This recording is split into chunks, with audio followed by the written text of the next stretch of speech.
Hello, ladies and gentlemen. Welcome to Luxor. Let's get ready to crush some bugs. Damn, that is a big snake. That is a big snake right there. So how are all of you guys doing today? You guys doing good? Hope so. Hope you guys are happy. Hope you guys are healthy. Hope everyone's having a great day. That there's good vibes all around. So, classic Illinois being Illinois, the weather's going all over the place this time of year. First it was snowing, then it was 50, then it was 60, then it was 70, and then it got cold again. Then back to 70, then 80, and yesterday it snowed. Honestly, when you live in Illinois for a certain period of time, 23 years going on 24, there's almost a charm to it. And I know the whole Midwest is kind of like this, but Illinois especially really goes cuckoo Cocoa Puffs in the spring and fall when it comes to temperature. But that's just the beauty of the land of Lincoln, baby. We embrace it here. And it kind of trains you, whether you realize it or not. Because we get the worst of both worlds. We get bitter cold, and we get scorching hot. So sometimes at work, in the dead of winter, I'll be at the window. Now they have this stupid rule, like your jacket can't have any logos on it. It has to be like a solid black jacket, or a Burrito Horn brand sweater, hoodie, whatever you used to keep warm. Now, I do have a thick black winter coat, but I don't want to wear that bulky thing throughout my entire shift, so I just brave it by the window. So, during the whole dinner rush, I'll be at the window with just my shirt on. Well, obviously I have, like, pants as well, but you know what I mean. So I'll be at the window with just my shirt on, and everyone, like all my coworkers, all my managers, like, Matt, close the window, it's freezing. And they're like, Matt, you're not cold? Like, what the hell? It's almost like an honor at this point. Like, look at me. I've been molded by the Illinois. Lincoln himself taught me how to withstand such extreme temperatures. Alright, first level done.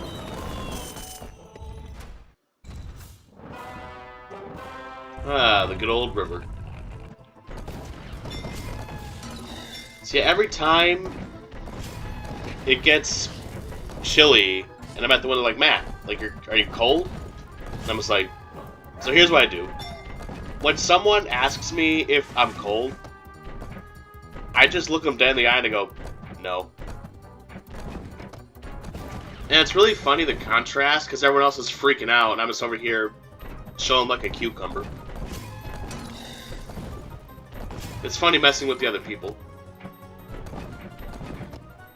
So, speaking of rivers and snakes, I think it was my dad. He was going on a bike ride next to a river, and there were 12 cottonmouth just sitting there in the river, probably waiting for him to fall in. Like, oh god, I'm hungry. Oh, please let him fall in. I want to eat.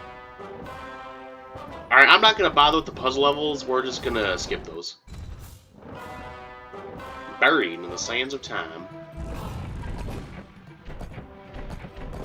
And then more recently, me and the extended fam went to a cabin. And next to the cabin, they had this little pond.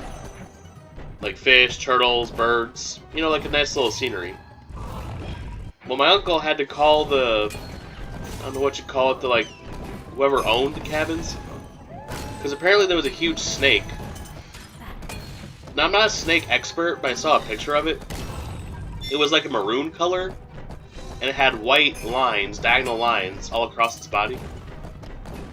I think a diamond head, but I'm not entirely sure. He's like, yeah, there's a snake in the pond. Just let you know.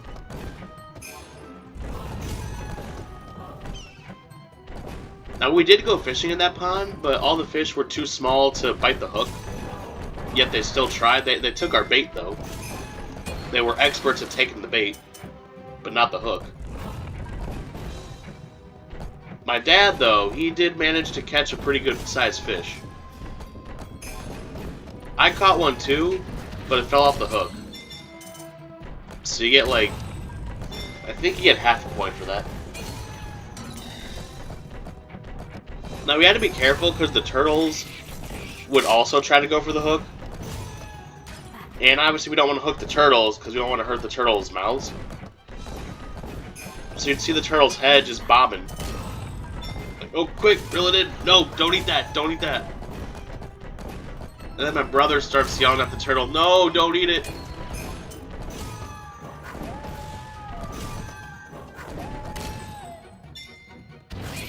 Now, my little cousin, she's about 7-ish, and she kept swinging the hook everywhere. Now, keep in mind it's a hook, so it's sharp. We had to tell her several times, like, hey, be careful with the fishing rod, the hook is sharp. She goes, okay. And then she kept swinging it. Almost took my grandma out with the hook. Because she swung her whole body around, and the line just whipped in a circle and missed my grandma by near inches. See, after that, we had to take the pole away. Yeah, that's the one rule we have. You don't get injured on vacation. You get injured on vacation, we're just going to kill you because you're not ruining it.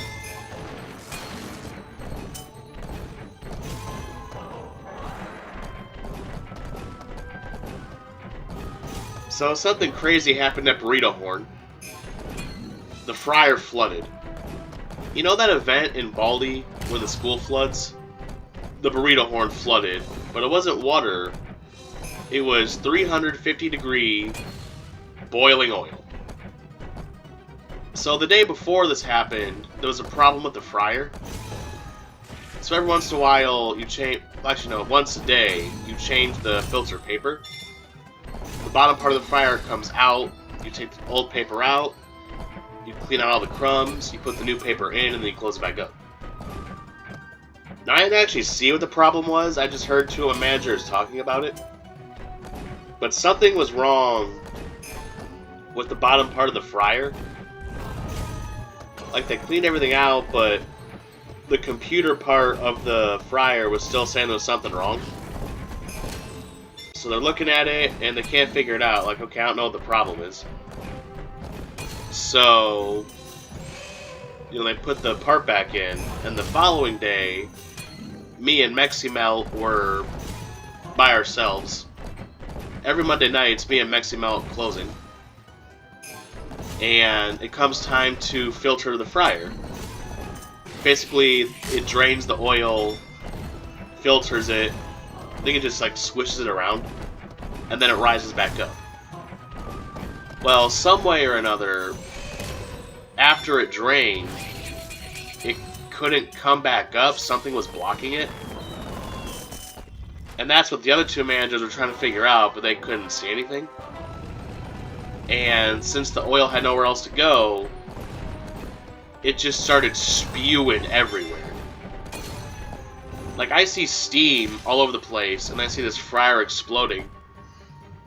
And my manager's like, shit, no! And the whole floor is just being covered in this molten lava. And while this is happening, a customer comes, and my manager takes over. She's like, yeah, we're having some grill problems. I don't know if we can serve you. Do you want to come back in like 15 minutes until we get this fixed? Obviously a lie, but we kind of have bigger fish to fry right now. No pun intended. And then she's just like, okay. So finally it stops vomiting.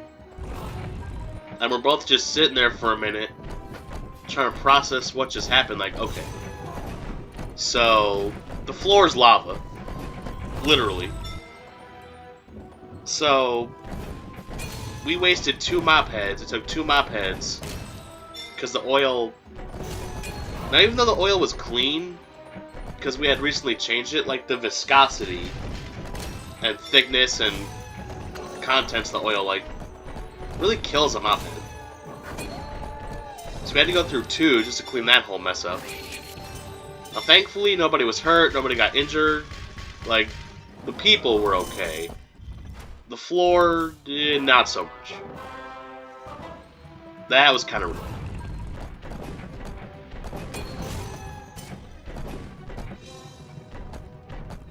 And this one lady, she wanted extra cinnamon on her cinnamon twists. Now, here's the thing, and it's not just Burrito Horn, this is a lot of fast food places. Obviously, there's rules of what you can and cannot do. Technically, we are not supposed to put extra cinnamon on the twists. However, in practice, it all just comes down to manager discretion. You'll get some managers that'll do that, and then other managers are very by the books. Now, there's nothing wrong with being by the books, but the problem is when you get some managers that will do the special requests and others that don't, it creates sort of a disconnect, because our manager on duty told her, no, we can't do that. She goes, well, every other Taco Bell I go to does it, so I don't understand why I can't have it. And like that's just not something we do, I'm sorry. Because when you do stuff like that, it creates inconsistency, and it's like this divide when it comes to like what's acceptable and what's not. And then you get situations like this where people get pissed because somebody did it for them in the past and now they can't have it. And also in some situations, some employees are going to get in trouble because now they found out that they've been doing that. Also, the business makes the rules, so if you want like extra condiments or something, you get told no. Like, if you want to complain about it, you can, but at the end of the day, they make the rules, so if you get told no, just move on.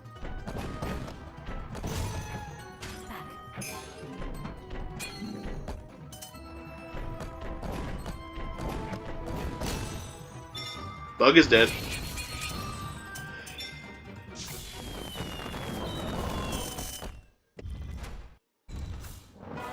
Another puzzle. You know what I say to that? Yeet! Yeah, that's what I gotta say to that. Ooh, Skimmett's Armory. Now, this is the level that I died on when I was playing through the easy game mode. Now, this level does appear again later in the game. So I don't know if it was this appearance or a later appearance, but on this specific map, I did die. So I'm gonna be a little cautious here. The problem is when the balls go on the fire, the color gets distorted, so you can't really tell what it is. This pyramid blocker is really gonna come in clutch here. So if the balls get up to the pyramid blocker, don't try to clear out the ones in the front, because you'll just push more into the blocker and waste more of its like health bar. So in that instance, you want to start playing the opposite. You want to focus more on the back until you either get rid of that line, or when the blocker runs out of health, it'll act like a fireball and explode. And then you can focus on the front again. Because right here, if you focus on the front, you're just pushing more into the thing.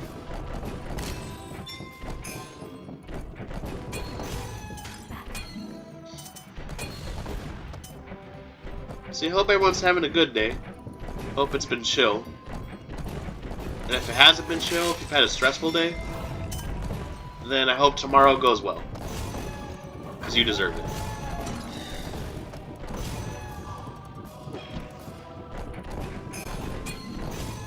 Alright, we got 2 bugs left. We're getting 2 more lines. So back when I was working at Walmart, I had this one manager, I forget his name, I think it was Kevin or something. He was the king of passive aggression. Now the thing I hated most about Walmart was the working the register. Not the self-checkout, but like the conveyor belt. Because in good old Walmart fashion, they have 12 lanes, and they decide to open 2 of them. Now, sometimes it would go smoothly, but there were so many instances where the barcode's ripped, or the barcode's missing, or I can't find the barcode. I got a box of Capri Sun, I'm looking all over, I can't find this barcode. And after a whole minute of looking, it's like hidden in the background of the picture of the juice flying everywhere. And it's tiny. So I'm just going to make a mental note to bring my binoculars next time to look for this barcode. So anyway, Kevin walks up and goes, you know, it took you about half an hour to ring 3 people up. Like, he never yelled or swore or anything, but he would always have some kind of comment. Like, you know, you did this, you could do this better. Like, I don't know, his tone and, like, the way he said stuff, like, kind of grinded my gears. Oh, but there is kind of a happy ending. Although it was really stupid how it happened. So, the GM of that Walmart had this rule. He didn't want any sort of paper notes. So, for example, if a register was broken, you would just enter the code so that the screen would say something like, you know, register down, please use next register. You weren't allowed to get like a piece of paper and a pen and write register broken. Because according to the GM, it looked very tacky, and that's why he didn't want it. So Kevin used a pen and paper, made a note about the register, and they fired him about it. The next day I showed up, note was gone, and so was Kevin.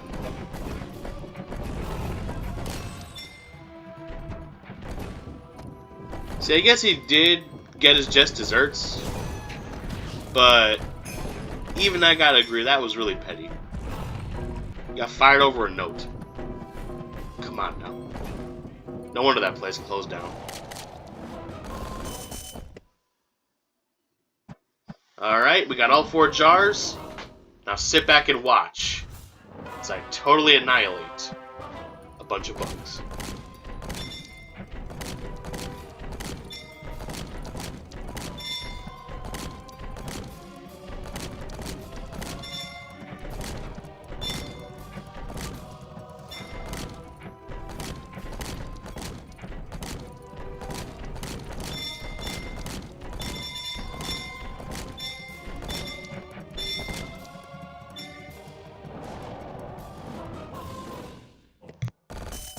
Now, was that fun or what? Another floor of our pyramid has been completed. You know what else is complete? This video. If you made it to the end, congratulations. You win a round of applause. Well, I gotta go. So, thank you for watching. I hope you enjoyed the video. If you like the videos I put out, please leave a like and hit the subscribe button. If you don't like the videos I put out, leave a dislike and comment below that it sucked. And if you're indifferent, if you thought the video was just okay, then make a sandwich. And everybody, just do me a small favor. Have yourselves a great day.